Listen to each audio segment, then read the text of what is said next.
బ్రహ్మానందం గారు ఆ బ్రహ్మానందం గారు ట్రాక్ రాయటానికి ఒకటి ఎక్కువ ప్రెషర్ ఫీల్ అయ్యాను సార్. ఎందుకంటే చాలా అంటే నేను ఫస్ట్ టైం బ్రహ్మానందం గారికి రాయటం అదే.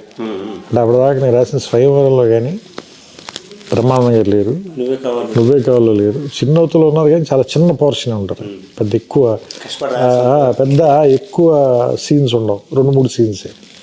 ఈ సినిమాలో చాలా ఇంపార్టెంట్ ట్రాక్. దాంతో చివరిలో క్లైమాక్స్ దగ్గర ట్విస్ట్కి హెల్ప్ అవుతాడు. అది అంటే రకరకాలుగా ఉంది మాస్టర్, నాకు మాత్రం ఏం తెలుసండి, ఇంటికి వెళ్ళి చూసుకోవాలి. సో ఇలాంటివి అంటే బికాజ్ సార్ భాస్కర్ గారికి కూడా చాలా సెన్స్ ఆఫ్ హ్యూమర్ కాబట్టి నేను రాయగలిగానేమో అనిపిస్తుంది. ఎందుకంటే కొన్ని చాలా సింపుల్గా చాలా ఫ్లాట్గా ఉంటాయి పేపర్ మీద రాసినప్పుడు. బట్ ఆయనకున్న సెన్స్ ఆఫ్ హ్యూమర్ చాలా very high level sense of humour. ఆయన ఒక 25-30 days రిహార్స్ చేసుకునేవాడు. మాడ్యులేషన్ 2 సీన్లు అయిపోయింది, 3 సీన్లు అయిపోయింది, రాయడం కాదు, దాని మీటర్ సెట్ చేయటం, అప్పుడు కొంచెం రిఫైన్ చేసుకోవడం. అవును. అంటే ఆయనకి ఆ హ్యూమర్ ఆయనలో లేకపోతే సార్ నేను అంటే ఇంకోళ్ళకి చెప్తే ఇప్పుడు అవతల వాళ్ళు నో చెప్పారు అనుకోండి సార్, లేదంటే వాళ్ళు అర్థం చేసుకోలేదు అనుకోండి సార్, అది మీ దాకా కూడా రాదు, ఆ రూమ్లోనే అయిపోతుంది scene. You will never know అలాంటిది ఓ సీన్ వచ్చిందని మీకు తెలియదు. ఆయనకున్న ఆ సెన్స్ ఆఫ్ హ్యూమర్ కూడా నాకు చాలా. ఆయన ఒక తెలుసు కదా మీకు, ఆయన కొంచెం క్వర్కినెస్ ఉండదు కానీ మంచి సెన్స్ ఆఫ్ హ్యూమర్ అయింది. సో అది ఏమంటుందని చాలా ఏమంటుందని. అందుకని ఇప్పుడు ఎవరైనా అడిగితే అది ఎలా రాశారు, ఎవరి కాంట్రిబ్యూషన్ ఎంత మనం ఏం చెప్పలేము. దాన్ని ఏమంటుందని దాన్ని టోకెన్ వేసి ఇది నాది, ఇది వాళ్ళది, ఇది అయింది అలా చెప్పలేము. అంటే నేనంటే దాన్ని వెనక్కి లెక్కేసుకుంటే మీ ఏమంటుందని ఆయన అలసాని పెద్దని చెప్తాడు కదా, మంచి పద్యం రాయాలంటే ఏం చేయాలి అంటే మంచి భోజనం ఉండాలి, తర్వాత బ్రహ్మాండానికి కర్పూర తాంబూలం ఉండాలి, తర్వాత మనం చెప్పేది విని దాన్ని అర్థం చేసుకుని శభాష్ అనేటువంటి శ్రోతలు ఉండాలి. సో అందరూ ఇంపార్టెంటే. సో ఇప్పుడు నేను ఒక డైలాగ్ ఎందుకు ధైర్యంగా రాయగలనంటే అదే ఏమంటుందని భాస్కర్ గారు ఇంప్రూవ్ చేశారు కాబట్టి. రాత్రి 12ంటికి మళ్ళీ ఫోన్ చేసి నన్ను అభినందించే ఒక మంచి అభిమాని లాంటి నిర్మాత ఉన్నాడు కాబట్టి. సో అంటే ఇవన్నీ అండి. అలాగే నేను కథ చెప్పిన వెంటనే దాన్ని లేదు ఖచ్చితంగా ఈ సినిమా చేసి తీరాల్సిందని హీరో ఉన్నాడు కాబట్టి, ఇలా ఇంతమంది ఉన్నారు కాబట్టి అది జరిగింది సార్. లేదంటే నా ఊహలో మిగిలిపోయి ఉండొచ్చు, లేదంటే మీ ఆఫీసులో గదిలో ఆగిపోయి ఉండొచ్చు. మనకి సినిమా మీద ఎంత అంటే ఖర్చే బుద్ధి కదా పట్టాలి. ఇది మీకు గుర్తుంది ఒక సీన్, మధ్యబంది దగ్గర ఇద్దరు మాట్లాడుకుంటా, అగర్వాల్ సుహాస్ని, అతను ఎప్పుడున్నా ఎవరన్నా ప్రేమించేవారు, అతను అవతల పక్కన సీరియడ్ తాగుతూ ఉంటాడు. అది ఎడిటింగ్ లో తీసేద్దాం అనేది మీ అభిప్రాయం?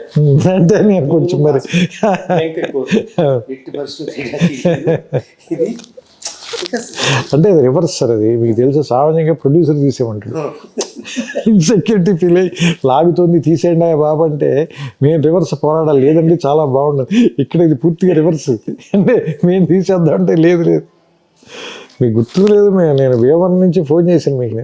నేను సంతాప సభలో ఉన్నోళ్ళ ఉన్న నా పరిస్థితి ఆల్రెడీ భీమవరంలో. ఎందుకంటే నేను సినిమా చూశాను సార్, సినిమా చూసి బయటకు వచ్చి నేను కూడా సార్ చాలా గొప్పలాగా నేను ఎవరిని అడగకూడదు అని అడుగుతాను. ఆ బయట ఎవడో కనిపిస్తే అని అడిగాను.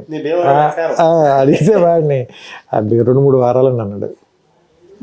నా పరిస్థితి అర్థం చేసుకోండి సార్. నేను ఇంటికి వెళ్ళి జెన్యూన్గా చెప్తాను సార్, మా అమ్మలో తలగబెట్టి పడుకున్నాను. నేను చోక్ కాదు, మా అమ్మలో తలగబెట్టి పడుకున్నాను. నీ సినిమాలకి పనికిరానేమో, ఏదో ఫ్లూక్గా రాసి ఉంటాను 2 సినిమాలు, నువ్వు చెప్పినట్టే నేను తప్పు చేశాను, లెక్చరర్ ఉద్యోగం చేసుకుని ఉంటే బాగుంటుంది అంటే పాప మా అమ్మకి అర్థం కావాలి. ఆవిడ కొంచెం బెమ్మిలు ఎత్తిపోయింది. ఆవిడ ఏంటి వీడేంటి ఇలాంటివన్నీ మాట్లాడుతున్నాడని. ఎక్కి మీరు ఫోన్ చేశారు. అప్పుడు ఫోన్ చేసి నువ్వు హైదరాబాద్ రా చెప్తాను, నువ్వు ఎందుకు కంగారు పడుతున్నావు అంటే వచ్చిన తర్వాత నన్ను మీరు కారులో చూపిస్తాను నీకు నన్ను తీసుకెళ్ళారు. మీరు శాంతి థియేటర్కి 10 మంది ఉన్నారు సార్ అక్కడ. నాకు మీరు నమ్మరు అసలు, మొత్తం చెమట్లు పట్టేసి ఒళ్ళంతా తడిసిపోయింది. ఏంటి 10 మంది ఉన్నారు, కంగారు పడగా చూడు నువ్వు అని. ఇద్దరం కార్లో కూర్చొని చూస్తున్నాం సార్. 8 మంది టికెట్లు తీసుకోగానే కౌంటర్ మూసేశారు.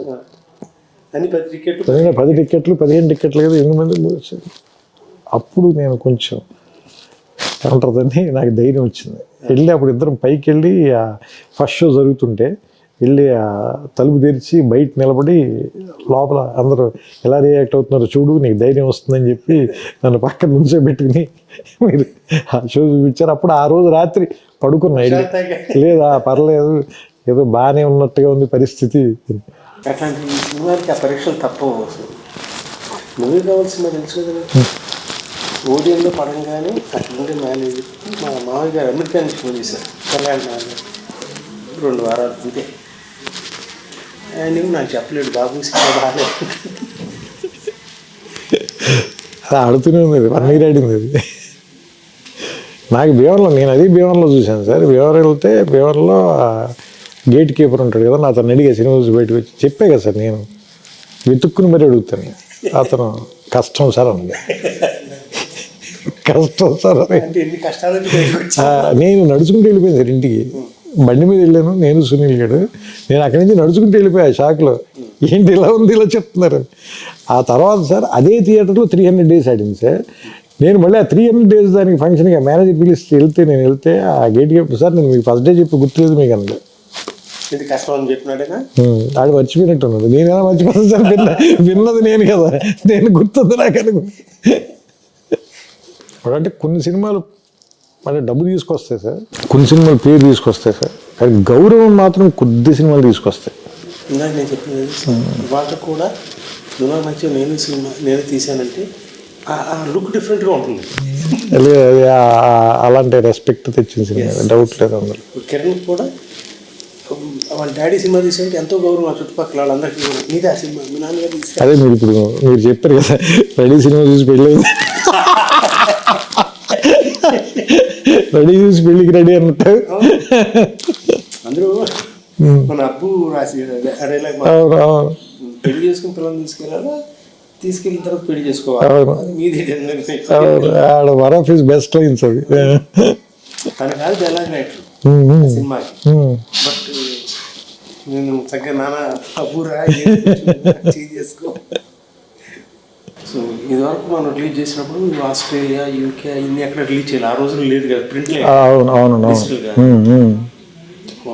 సో కొంతమందికైనా రీచ్ అవుతున్న ఉద్దేశంతో ఆ కంట్రీస్లో కూడా లిమిటెడ్గానే రిలీజ్ కానీ, బట్ యూకేలో కొంచెం ఎక్కువ రిలీజ్ చేస్తున్నట్టున్నారు 7 places-లోనే. Let us see how people want to have a look at it now. అంటే కమ్యూనిటీ బికాజ్ సార్ ఇప్పుడు ఇందులో కొత్తగా వాళ్ళు తెలుసుకోవాల్సింది అయితే ఏం లేదు sir, because they know this film, they own this film. నేను వాళ్ళు లవ్ చేశారు, రిలీజ్ చేశారు దీన్ని, వాళ్ళ జీవితంలో చాలామంది భాగం అయిపోయిన సినిమా ఇది, అందులో నా సందేహం లేదు.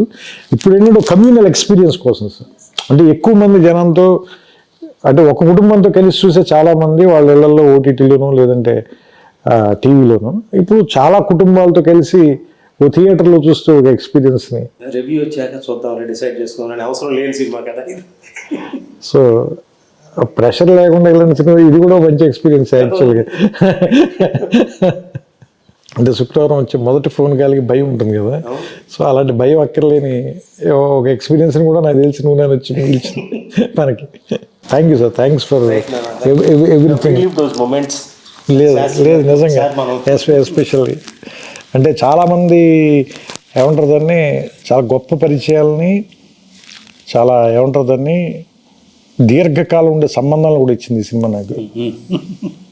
అంటే వెంకటేష్ గారితో కానీ లేదంటే, బట్ అంటే మీతో అని చెప్పలేదు, ఎందుకంటే అప్పటికే అంతకంటే ముందు నుంచి, అంతకుముందు 2 ఏళ్ల ముందు నుంచే కూడా ఈ సందర్భంగానే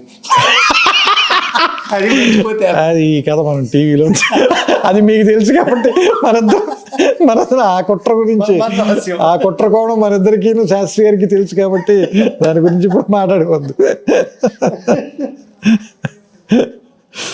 love you sir, thank you sir.